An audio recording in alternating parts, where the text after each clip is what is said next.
What is this lunacy? Well, we're playing 100-foot robot golf on the remains of the moon. I'm your commentator, Travis McElroy. Joining me, of course, are my brothers and co-commentators, Griffin and Justin McElroy. Miss, we've configured the language interface for DAW. Project C is ready. Begin launch sequence!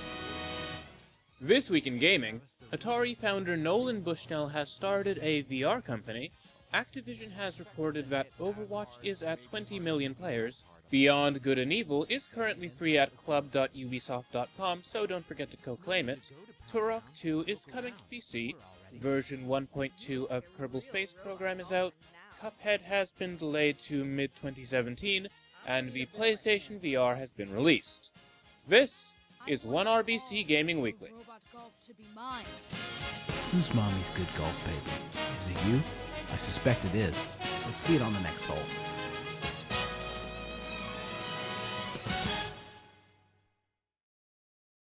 First off, PlayStation VR. Released this week, the PlayStation VR is Sony's virtual reality headset. It will allow you to play certain games, as you may guess, in eye-popping 3D. Now, speaking seriously, the headset costs $400, and thus far, it seems that its launch has gone without any major hiccups. Players really love the device. Personally, I tried an earlier version of the headset. I was pretty impressed myself. I wear glasses, and the PSVR fits snugly right on top of them. So, if you wear glasses or have a strangely shaped head, rest assured that the PSVR should work just fine for you. So, is the device worth picking up? That's hard to say. So far, it does have a few really good games, such as Thumper, and quite a number of other games are promised for it. As far as how it stacks up to the other VR headsets, I do know that its display isn't quite as high-res as the Rift or Vive. That said, I've heard that it's not that big of a trade-off, and that the device's other features, such as its tracking, work just as well as those of the other devices, and also that it has solved some of the issues that have existed with other VR headsets, such as God rays. If you already own a PlayStation 4 and you're relatively invested in the ecosystem, it might be worth picking up if you'd like to get into VR. That said, if you prefer PC gaming, you're probably best off just picking up a Vive. If you don't game on either PlayStation 4 or PC, well, you're gonna have to make your decision on what to pick. Personally, I would go for a PC-based VR system over the PS4, largely because you can get better graphics and more customization on the PC. Additionally, while the PC's starting price might be higher than that of a PSVR system, in the long run, a PC is the cheaper bet for VR. All of that said, the upcoming PS4 Pro may be able to render better-looking scenes to a PSVR device, so it might be worth just watching and waiting. What do you think of a PlayStation VR? Are you using one or are you considering one? Let us know on Twitter at OneRuleBeCool. That's not all the exciting VR news we have, however. Modal VR, the brainchild of Nolan Bushnell and Jason Crawford, made their big debut this week. This company has a focus on VR systems for businesses. You've heard of room-scale VR? Well, they're doing field-scale VR. I'm gonna be honest, their demo video is, less than impressive looking. Like, when old people ask me about virtual reality, I'm going to assume that this is what they're imagining. Modal VR supports up to 10 players at once in areas of up to 900,000 square feet. The system also offers full body tracking, which I'm sure will be pretty handy. There aren't any specs out for the device yet, and indeed there's no word on how much it will actually cost, though the company's website does warn that it will be cost prohibitive for home uses. Basically, if somebody wants to open up a VR arcade at an abandoned strip mall, this is the system that they will most likely invest in. Now, as far as I can discern, it seems that Bushnell's role is to be sort of a guide to the company. Bear in mind that Nolan Bushnell was one of the founders of Atari. Will his know-how from the emerging world of video games transition over to the emerging market for virtual reality? Bear in mind, Bushnell does have a bit of a knack for standing at the very edge of a fresh industry. Besides his work at Atari, he's also responsible for Chuck E. Cheese. The company's other founder, Jason Crawford, has worked around the game and entertainment industries for some years. Time will tell if these two take modal VR in the right direction. Personally, I like the company's concept. My main concern are what sort of games are going to wind up using modal VR to its full potential. We're talking about VR games that are designed for massive areas. Are developers going to have to license these games out at high prices just to make developing financially viable? The business model for games that employ modal VR will probably more closely resemble the model employed by movie theaters than by traditional arcades. What do you think about modal VR?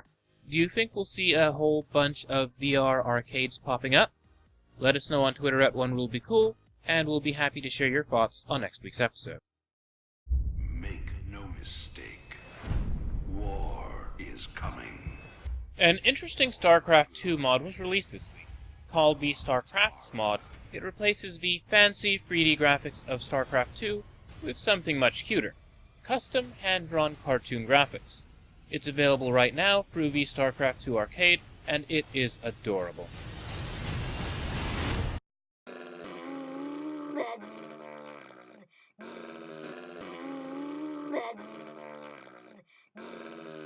While we're talking about space games, version 1.2 of Kerbal Space Program was released this week.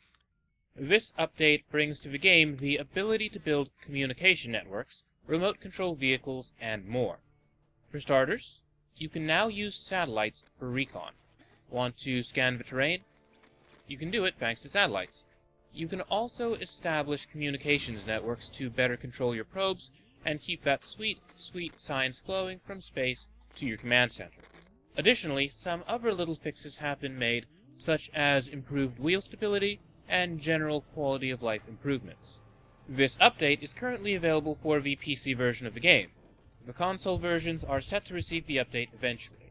Now, in case you somehow haven't heard of Kerbal Space Program, to break it down quickly, it's a game in which you run your own space agency, build your own spaceships, and launch them. You have a whole lot of money, and not a whole lot of worries about safety. The game is a lot of fun and very accessible, but at the same time, it's quite educational. So you don't have to be a rocket scientist to play, but if you happen to know rocket science, it's gonna come in handy.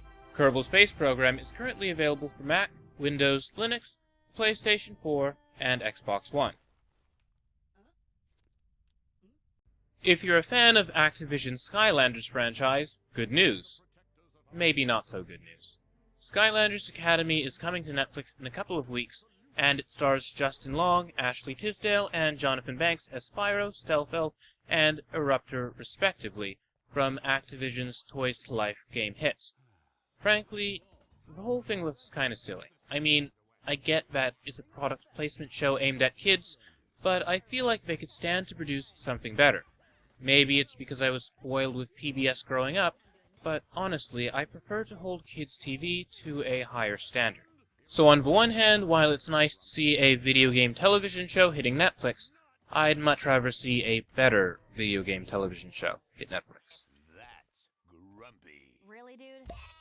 In game releases this week, the multiplayer Atomic Space Command hit early access on Steam, and it looks really promising. In this game, you have to build a spaceship and take it into battle. Essentially, it's what would happen if Istrolid and Kerbal Space Program were combined with Dota.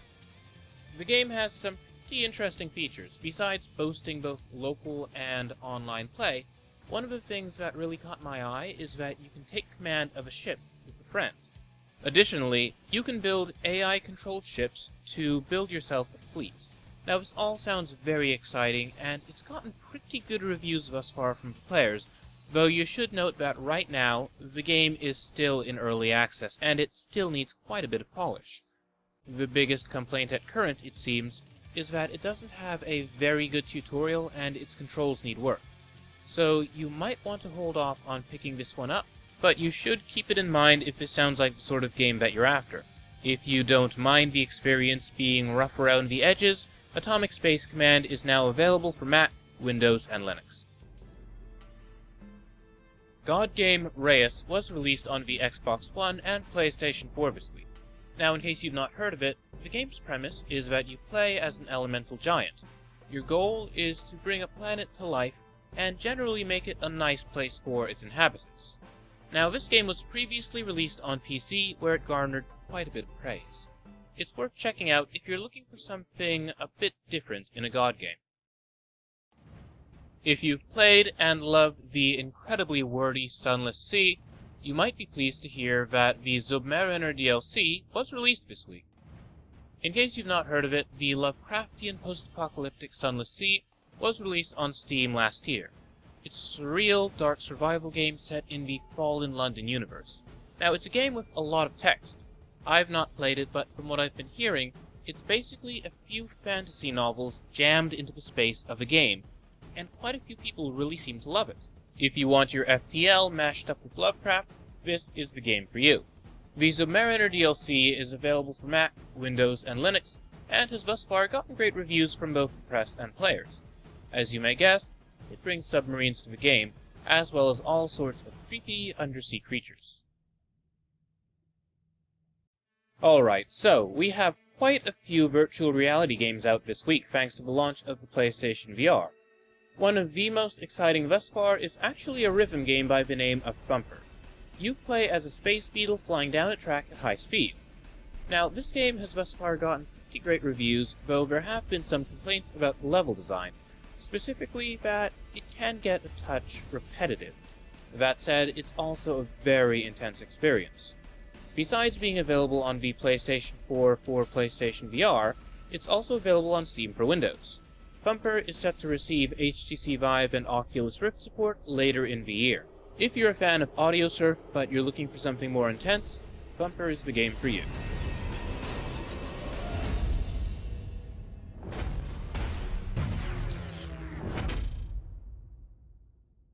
Drive Club VR was released on the PlayStation VR, and unfortunately, it's a little bit disappointing.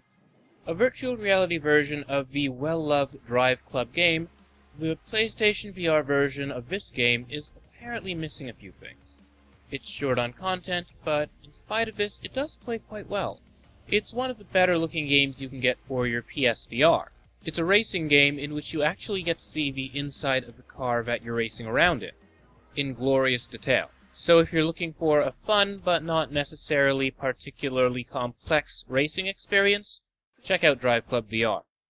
Super Hypercube is a PSVR game I actually got to try out earlier this year at Indiecade East. I really enjoyed the experience. This week, it's available for the PlayStation VR.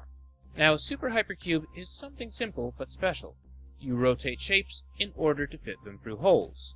It sounds stupidly simple, but as you advance through the game, the shapes get harder and harder, so this might sound lame, but playing it is a surprisingly awesome experience. Thus far, the finished game has gotten plenty of praise from the press, so check it out if you're looking for a cool puzzler for your PSVR. Essentially, if you love Tetris, you're gonna love Super Hypercube. One of the VR games released on Steam this week is titled Invasion. It's a brief, cute experience that leans more towards an interactive movie than a virtual reality video game. Narrated by Ethan Hawke, the game's premise is that a pair of aliens come to Earth bent on conquest, but wind up meeting the player, an adorable rabbit. According to the game's description, it's free for a limited time on Steam and, fancily enough, was an official selection of the Cannes Le Marche du Film, the TIFF, and the Tribeca Film Festival, and it's free for a limited time. Invasion is compatible with the Oculus Rift and HTC Vive.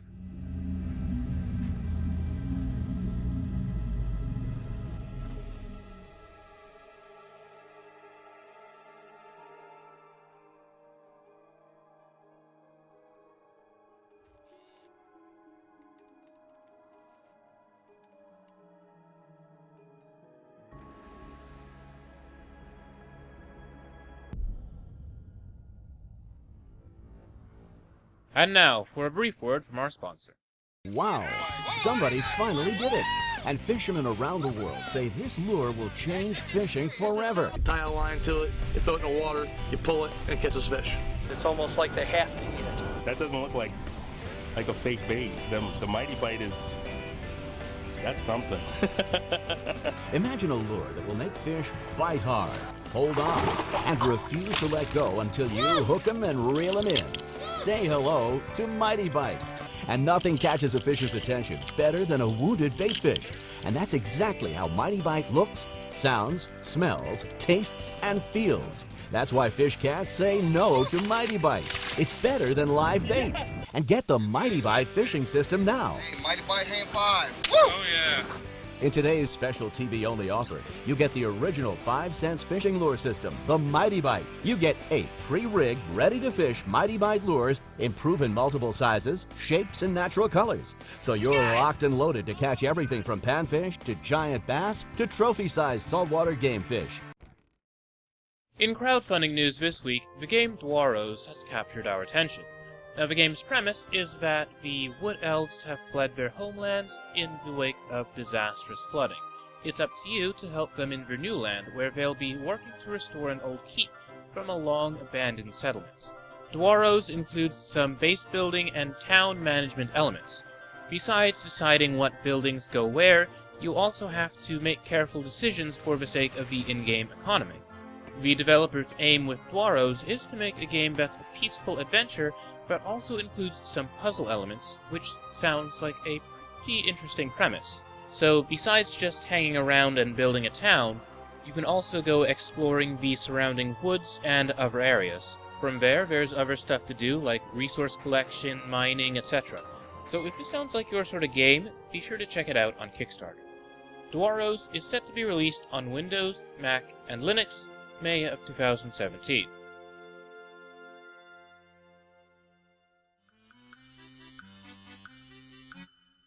The incredibly cute Nairi has caught our eye this week. Currently on Kickstarter, it's a point-and-click adventure game that seems really cute. Set in the oasis city of Shirin, the story follows the titular Nairi, a rich kid, and Rex the rat, who, according to the developers, is a criminal-turned-scholar.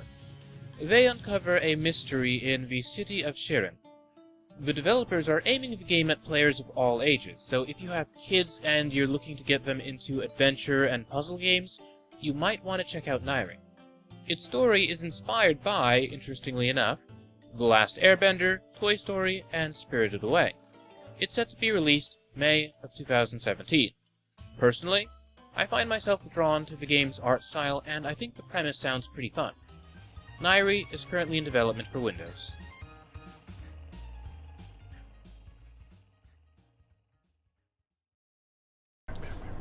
Rolling 3, 2, 1. If you're into esports, you might be pleased to hear about Valve's upcoming series, True Sight, about pro Dota 2 players. The show kicked off on Thursday for players who own the Dota 2 Battle Pass. Now, I personally don't care about esports, but Valve has consistently done well with their documentaries. Check out Free to Play if you get the chance, it's free to watch. Even for somebody like me who's not into esports, I found the documentary both entertaining and informative. Hopefully we get the same thing with True Sight. Their music is fine, but they're not like great singers. Alright, man. That's just my opinion. Finally, we have the latest trailer for the upcoming Eagle Flight, which is in development for the PlayStation VR, HTC Vive, and Oculus Rift. This is the setting of Eagle Flight, developed exclusively for VR. In it, you play an eagle soaring through the skies of Paris and experiencing breathtaking free flight.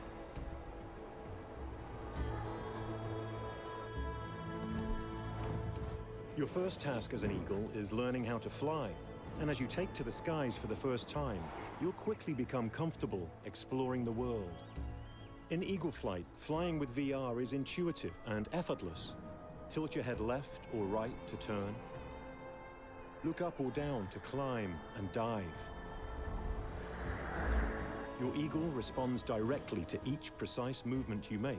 As you fly, you'll discover activities to sharpen your skills.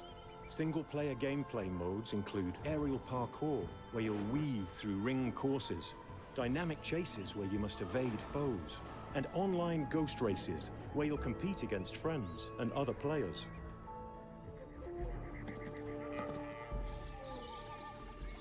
Many predators and prey call Paris home.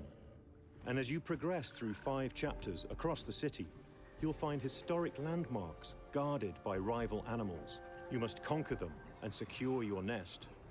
Each chapter ends with a high-speed ring parkour challenge around these stunning landmarks. You will face falcons, crows, vultures, and bats, all with their own special attacks and tactics. Prove your skills and stand your ground.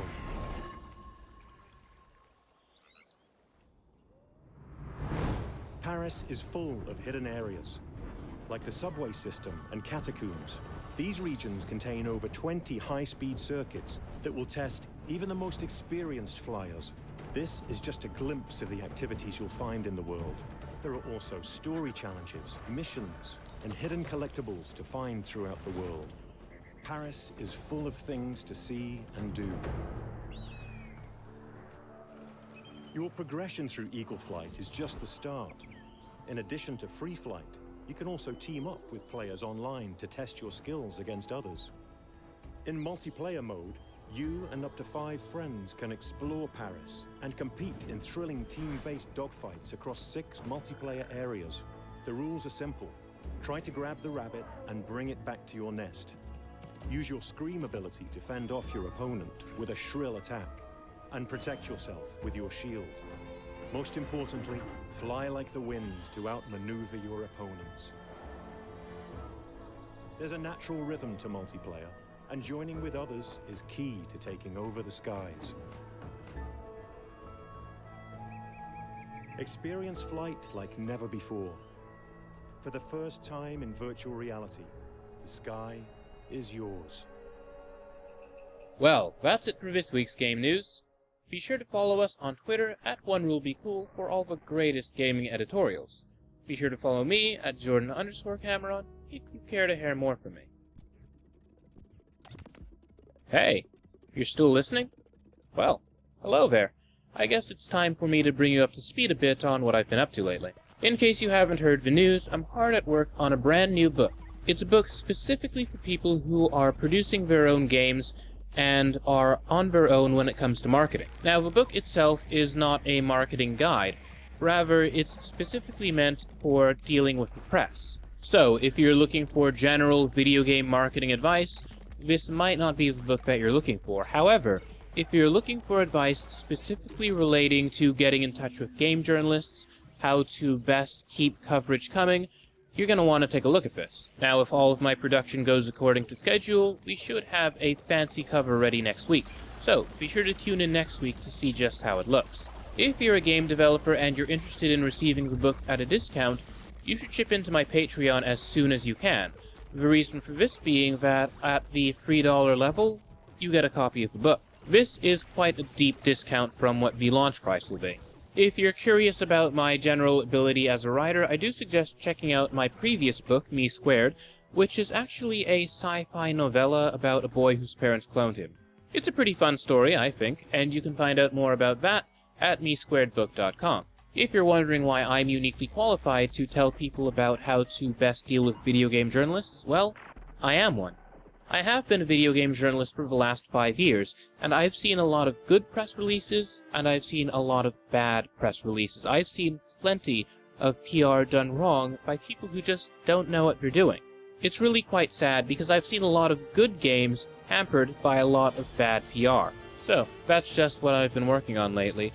After the book is launched, I also plan on releasing a new series called Other Games Can Learn From on, you guessed it, what certain games can learn from other games. Now that might be a little bit delayed as I am still working on the scripts for that, and of course I've been spending a lot of time writing the book, but rest assured, it is still in production. So, that's really it for this week's 1RBC Gaming Weekly. Thanks again for tuning in. I'm ready for a whole of a time.